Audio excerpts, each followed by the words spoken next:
Ya pasan 8 minutos de las 9 de la mañana y comenzamos el diálogo con el rector de la Universidad de la República, Rodrigo Arim.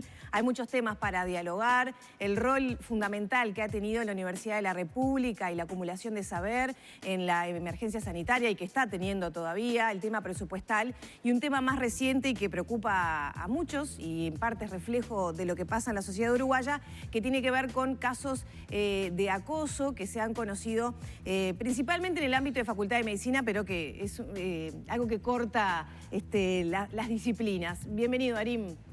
Muchas gracias por la invitación. Hay muchos temas para dialogar en pocos minutos. Vamos a empezar por este último entonces. ¿Sorprendió la situación que se dio a conocer en Facultad de Medicina? Un caso que dio mucho que hablar y que en pocas horas las redes sociales se inundaron de diferentes denuncias de variado tenor sobre situaciones de discriminación de género en Facultad de Medicina. ¿Sorprendió? Sorprendió el hecho puntual asociado a una facultad. No tanto, y creo que eso es bueno que suceda, la transparentación de que estos problemas existen en las instituciones y en los mecanismos de convivencia, tanto a nivel estudiantil como a nivel entre pares, docentes y funcionarios no docentes. Es una agenda que trasciende a la propia Universidad de la República, como tú bien lo señalas, que se ubica en un problema mucho más general, en donde hay un conjunto de vínculos personales que muchas veces hemos tratado en el pasado como estrictamente privados y que en realidad tienen un correlato institucional. Tiene que ver cómo las instituciones amparan o no estos procesos que se pueden vivir. Esto sin opinar sobre los casos individuales que están surgiendo, que no me corresponde. Y que son muy variados, porque van desde algo que se puede leer como acoso sexual en ámbitos más personales, en fiestas, por ejemplo, entre alumnos y docentes, pero también otros comentarios que de alguna manera van acorralando a las mujeres a elegir determinadas decisiones y quizás no llegar a determinados objetivos que se proponen con comentarios permanentes o filtros, ¿no?, invisibles que suceden. Yo creo que esos mecanismos existen y esos mecanismos tenemos que transparentar la discusión como para intentar tener políticas públicas en todos los ámbitos de la sociedad que vayan al encuentro de promover la equidad de género en este caso, como también en otras dimensiones de la convivencia nacional. Por cierto, es un tema que a nivel de las universidades en el mundo es emergente. Se están construyendo mecanismos específicos para tratar los problemas de acoso. La Universidad de la República también está con esa agenda hace un tiempo. En particular, el Consejo Directivo Central hace algo ya más de un año resolvió cambiar sus mecanismos para procesar las denuncias.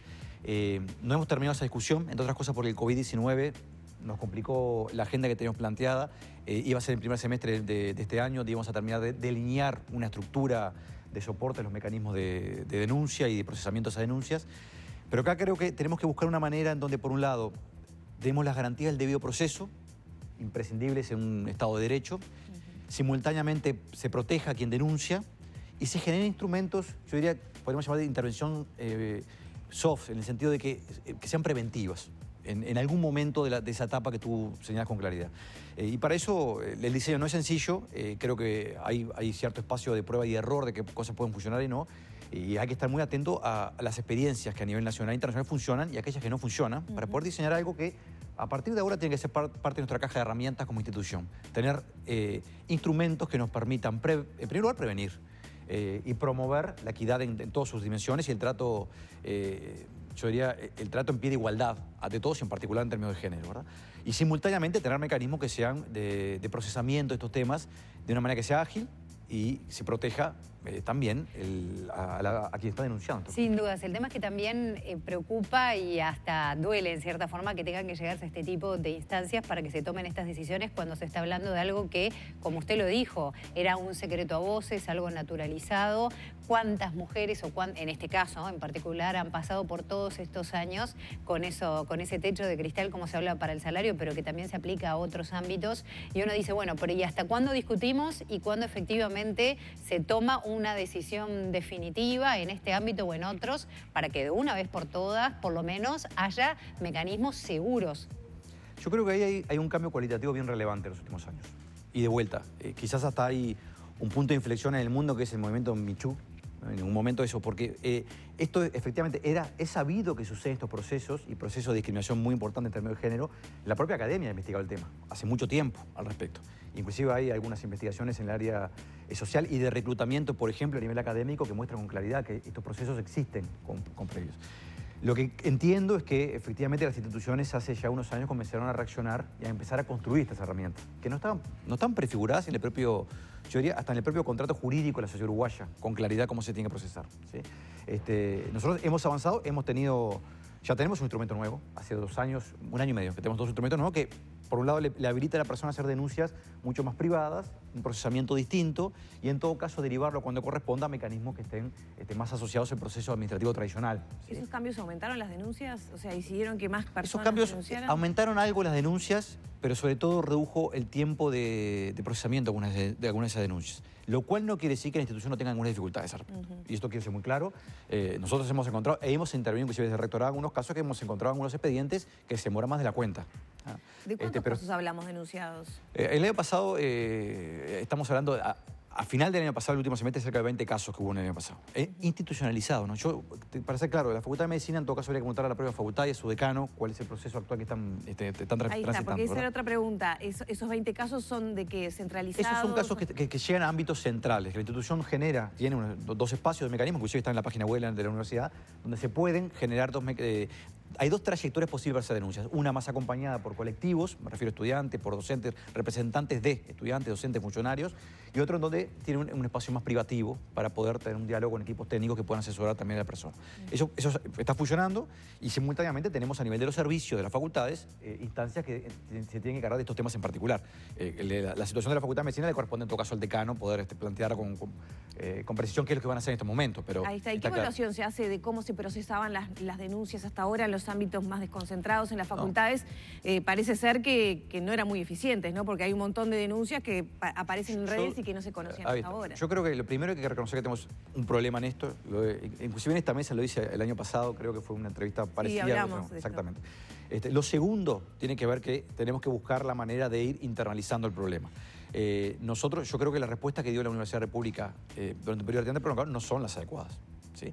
Que la Universidad República no es el único actor que tiene dificultades, sin duda, lo tiene toda la institucionalidad, pública y privada, porque esto no es un problema tampoco de las entidades públicas, ¿sí? Pero simultáneamente nosotros como institución tenemos la obligación, en tanto además... Exacto, bueno, es una justificación que suceda en todas las áreas. Exactamente, entonces, porque además somos una institución de educación superior, tenemos la obligación de construir mecanismos que den garantías en estos casos. Hemos avanzado en eso, yo creo que se han procesado algunas denuncias con este nuevo mecanismo de manera bastante más ágil que antes, pero tenemos algunas dificultades, eso sin duda, y bueno, tenemos que ir corrigiendo eso y generando un nuevo protocolo de esta cuestión. Por supuesto que es nuevo, pero de estas denuncias que, por ejemplo, inundaron las redes sociales en las últimas horas, ¿ya se sabe si se están vehiculizando por alguno de esos? Eso está en manos de la Facultad de Medicina. Efectivamente, no tengo muy claro si se formalizaron en la Facultad de Medicina, porque eso también tiene que haber... Acá no hay un proceso establecido en forma en donde la institución interviene ante una denuncia en redes sociales. Tiene que haber algún mecanismo mínimo de formalización de esa denuncia. No tengo muy claro si la Facultad de Medicina está transitando en estas horas ese camino o no. En todo caso, le corresponde al decano, por Miguel Martínez. ¿Cuáles son las facultades que presentan mayores dificultades o, bueno, rasgos más discriminatorios de género, ¿no? A ver, yo creo que rasgos más discriminatorios es difícil de establecer. Hay facultades donde hay más presencia femenina y otras menos presencia femenina también. Eso puede generar... Y eso habla de algo. Pero muchas veces tiene que ver con temas previos a la propia universidad, ¿no? O sea, sesgos previos de elección que llevan que las mujeres no opten por no elegir alguna carrera, ¿no? Y acá no hay duda que estamos hablando de temas culturales que atraviesan toda la sociedad y que cristalizan en determinados puntos, ¿no? O ciertas especializaciones. Eso es tema, yo creo que parte de lo que tenemos como sociedad encarar y generar que las opciones en profesionales y de formación no estén condicionadas a este marco, ¿no? En esto de vuelta tenemos que articular con ANEP, tenemos que articular con otras entidades de enseñanza en general y con políticas públicas que tienen que promover que las jóvenes mujeres sientan que el conjunto de opciones de formación y de desempeño profesional que la sociedad cuenta están abiertas para todas. Y que por supuesto tiene que empezar muchísimo antes, porque es un tema cultural que tiene que empezar desde los primeros pasos de la educación para que después no se vayan cristalizando en problemas en la universidad. Sin duda, pero también la institución, nosotros tenemos la obligación de intervenir en ese proceso, ¿no? O sea, no dar por hecho lo que sucedió previamente como un destino manifiesto y que nosotros no podemos accionar sobre el mismo. Arimi, para cerrar el tema, cuando usted decía esas intervenciones soft, ¿no? que tienen que ver cuando a uno le preguntan si se va a embarazar, cuando viene un comentario con poder desbalanceado, ¿no? Alguien que tiene más poder que yo, que soy un alumno, y me dice, bueno, esta especialidad no es para mujeres, si querés tener familia, mejor hace otra cosa. ¿Cómo se va a intervenir ese tipo, que son difíciles porque están ahí desparramadas, ¿no?, en el tejido? Exactamente. Ahí el enfoque es tener un equipo técnico, que si bien tiene que estar acompañado desde el punto de vista de asesoramiento normativo, jurídico, está integrado fundamentalmente por profesionales que entienden de esta materia, ¿sí? Psicólogos, trabajadores sociales, que lo que tienen que hacer cuando aparece una situación de esta naturaleza es intervenir de tal manera de evitar los daños, en esos casos, claramente. Después hay otras instancias donde el acoso se concreta, donde en realidad lo que hay que hacer, además de evitar el daño, es intervenir, generando en todo caso los mecanismos, inclusive punitivos, si fuera necesario. En todo caso. Pero creo que en el conjunto de herramientas que tenemos que tener la capacidad de intervenir en un momento en donde sea plausible y posible evitar daños sobre la trayectoria de formación o laboral de la mujer en este caso. ¿Está pensado sancionar a docentes o personas con cargos? Ya hubo algunas sanciones al respecto. O sea, esto es parte también de las cosas que están posible procesar, pero simultáneamente, en esto sí, cuando hablamos de sanciones, el debido proceso tiene que ser cumplido en estos casos. Y las garantías del caso tienen que establecerse porque así lo establece el marco jurídico uruguayo, ¿no?, de la Universidad de la República en particular. Por eso creo que hay un camino fino que es, por un lado, tener herramientas de intervención que no se acoten a temas exclusivamente normativos, y simultáneamente tener caminos normativos que, dando las garantías del caso, lleven a corregir situaciones o castigar si fuera necesario en algunos casos. Le cambio de tema. Hace algunos días el gobierno anunció esta medida de excluir lo que sería ciencia, tecnología e innovación de ese recorte, de ese tope que se ha puesto de cara al enfrentamiento de la pandemia y de la emergencia sanitaria y todas las complicaciones económicas que ha traído. Exceptuó a determinadas instituciones, no así al Laudelar. ¿Cómo cayó esta noticia y justamente el hecho de que la Universidad de la República quede por fuera? A ver, la Universidad de la República, por un lado, tiene un estatus jurídico distinto que el conjunto de instituciones que fueron excluidas, por suerte, de los recortes presupuestales en el rubro de gastos e inversiones. La ANI, el Instituto Pasteur, el Clemente Estable, ¿sí? ¿Por qué? Porque somos una entidad autónoma desde el punto de vista financiero, por lo tanto, las restricciones o la ampliación del presupuesto deben procesarse a través de mecanismos legales, no a través del mecanismo del decreto, ¿sí? Rendición de cuentas, presupuestos quinquenales. En ese contexto general, yo te diría que, por un lado, nuestro estatus distinto hace que el decreto del 12 de marzo no aparece una restricción a la universidad, sino una exhortación, cosa que corresponde, porque el Poder Ejecutivo no puede obligar, pero sí puede exhortar a la Universidad Pública. Por su autonomía. Por su autonomía. Nosotros le contestamos formalmente al Ministerio de Economía y Finanzas que, por razones que están vinculadas, por un lado, cosas estructurales, de la cual no es responsable este gobierno particular, que es que el rubro de gasto de inversiones en la Universidad Pública hace casi una década que no se ajusta por inflación, ¿sí? Y simultáneamente por los gastos adicionales que generó el COVID-19, que son de magnitud, para que tengan una idea de montos, estamos hablando que entre la contratación de nuevas plataformas digitales para sostener 2.700 cursos que dio la Universidad de la República en el primer semestre en plataformas digitales y la contratación de algunos insumos, inclusive la compra de laptops para distribuir entre estudiantes que no tenían ese acceso, estamos hablando de una inversión del torno de 200 millones de pesos, que no estaba prevista y que no se compensa con algunas reducciones puntuales de gasto que tuvimos producto también del COVID. Entonces, nosotros formalmente le contestamos al Ministerio de Economía y Finanzas que no estamos en condiciones de encarar esto. Simultáneamente, nuestra preocupación tenía que ver con que, más allá que había una exhortación, el proceso presupuestario, esto puede ser un poquito tedioso, pero lo que hace el Poder Ejecutivo, entre comillas, es abrir la canilla todos los meses y habilitar gastos mensualmente a los organismos públicos. Y habíamos tenido alguna dificultad luego de marzo, fundamentalmente en abril y mayo, donde la apertura de los créditos presupuestales mensual no era consistente con la ejecución de todo el presupuesto de la Universidad de la República. O sea, se daba menos dinero del que se daba en esa modalidad anteriormente. Había como un mecanismo, yo diría, informal de ajuste en ese caso. ¿Un 15%? Como aproximadamente, sí. Ahora, desde hace 2 meses a la fecha aproximadamente, eso no está operando y de hecho las aperturas presupuestales que hace el Ministerio de Economía y Finanzas, entiendo que en esto se escuchó el mensaje de la universidad, como se escuchó el mensaje de otras instituciones, son consistentes con nuestra planificación de ejecución presupuestaria. Entonces, en este año en particular, no estamos visualizando un problema de esta naturaleza, ¿sí? Y junto con la Academia de Ciencias y el CONICYT, la Universidad de la República fue la entidad que solicitó al Poder Ejecutivo que dejara sin efecto todos los recortes y creo que el Poder Ejecutivo escuchó una demanda importante en un contexto particular del país donde además el aporte de la ciencia y la tecnología queda muy claro y muy de relieve, ¿verdad? ¿Qué va a pasar para los próximos 5 años, ¿no? Ustedes, la Universidad de la República pidió un 49% de incremento presupuestal. ¿Se pidió eso sabiendo que se iba a dar un poco menos? ¿Cómo es la lógica del pedido? Tres aclaraciones. En primer lugar, el pedido presupuestal del 49% es para todo el quinquenio, o sea, y es progresivo. Y es sustancialmente menor de lo que ha venido pidiendo la Universidad de la República en periodos anteriores.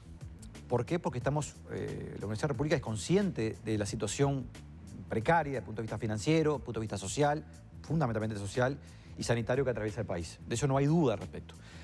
Lo que sucede, y a esto a nosotros nos importa señalar con mucha transparencia, es que el congelamiento del presupuesto de la Universidad de la República tiene efectos de largo plazo complejos, ¿sí? A diferencia de lo que puede suceder en otras áreas de la vida nacional, inclusive de las políticas públicas, el frenar el proceso de desarrollo universitario, tal como lo conocimos, por ejemplo, en la última década, que permitió tener una universidad hoy distribuida en todo el territorio nacional, con 6 campus universitarios, cosa que era impensable hace una década atrás, que permite tener jóvenes investigadores produciendo y a alto nivel y conectados con el mundo, entre otras cosas dando respuestas muy eficientes en la coyuntura concreta del COVID. ¿Sí? Pero no solamente la diferencia en el abordaje. Y son jóvenes que tuvieron la oportunidad de acceder a cargos docentes en unos años atrás, producto de algunos esfuerzos importantes de la Universidad de la República, en coordinación con otras instituciones también, ¿no? Acá no está solamente la Universidad de la República, pero donde la Universidad de la República hizo una apuesta importante en esta área. Y bueno, si nosotros tomamos la decisión de no invertir en esto, lo que estamos diciendo es que los jóvenes que hoy están terminando su formación a nivel de doctorado, por ejemplo, en todas las áreas del conocimiento y la cultura, puede que no tengan oportunidad de desarrollar su creatividad en el país o se frustren con puestos de trabajo que no son acordes a esa formación. Y vamos a estar exportando trabajadores altamente calificados, formados por la educación pública uruguaya y que no encuentran en el país un espacio de desarrollo. Y esto es así, porque la Universidad de la República sigue representando el 80% de toda la investigación nacional. Esto no es una buena noticia, ¿eh? O sea, nosotros pretendemos como institución que existan otros espacios institucionales de inserción, pero hoy no existen. Construyámoslos, la Universidad de la República está dispuesta a colaborar en esta dimensión. Pero tenemos que generar los espacios para que los jóvenes puedan seguir desarrollándose en Uruguay. Un presupuesto que no marque un incremento que permita el ingreso de estos docentes jóvenes, algunos que tienen contratos muy precarios, como a nivel de posgrado, por ejemplo, con becas de posgrado, puede ser, yo diría que vamos a pagar costos muy altos como país en el largo plazo. Lo mismo sucede con el número de estudiantes. Por suerte, la Universidad de la República está en un récord histórico de estudiantes. ¿Sí? Digo por suerte porque Uruguay sigue estando atrasado en esta materia, en cualquier comparación internacional. Tenemos este año entraron en la Universidad de la República 18.500 estudiantes. De esos 18.500 estudiantes si lo comparamos con el presupuesto que tenía la Universidad de la República hace unos años atrás, estamos deteriorando la relación docente-estudiante. No nos gustaría terminar el quinquenio en una situación que fuera, por ejemplo, parecida al comienzo del siglo, donde tenemos una situación, yo diría que casi que dramática en este plano. Y son algunos de los riesgos que tenemos que adquirir, porque más estudiantes universitarios requieren también de más herramientas para atenderlos. Un ejemplo muy claro. En medio de una crisis social, las políticas públicas tienen que fortalecer algunos de sus brazos y sus músculos. Los sistemas de becas. En este momento, la Universidad de la República, que otorga becas de transporte para estudiantes que vienen del interior y estudian o en Montevideo o en otro lugar del interior, de alimentación, de alojamiento, de cuidados, porque también tenemos un sistema de becas muy embrionario de cuidados para estudiantes. En el momento en que muchos de esos estudiantes en sus hogares de origen viven una crisis social importante, ¿vamos a retrasear el sistema de becas o tendremos que expandirlo? Es un área donde claramente tenemos que tener una política anticíclica si queremos evitar perder alguna generación de estudiantes que puedan adquirir el derecho, o sea, hacer efectivo el derecho a una formación avanzada en la Universidad de la República. Ari, muchas gracias por este diálogo en Arriba Gente, tema que todavía no está cerrado, así que podremos seguir conversando por unos días más. Son las 9 de la mañana, 26 minutos. Cerramos por aquí entonces la entrevista con el rector de la Universidad de la República.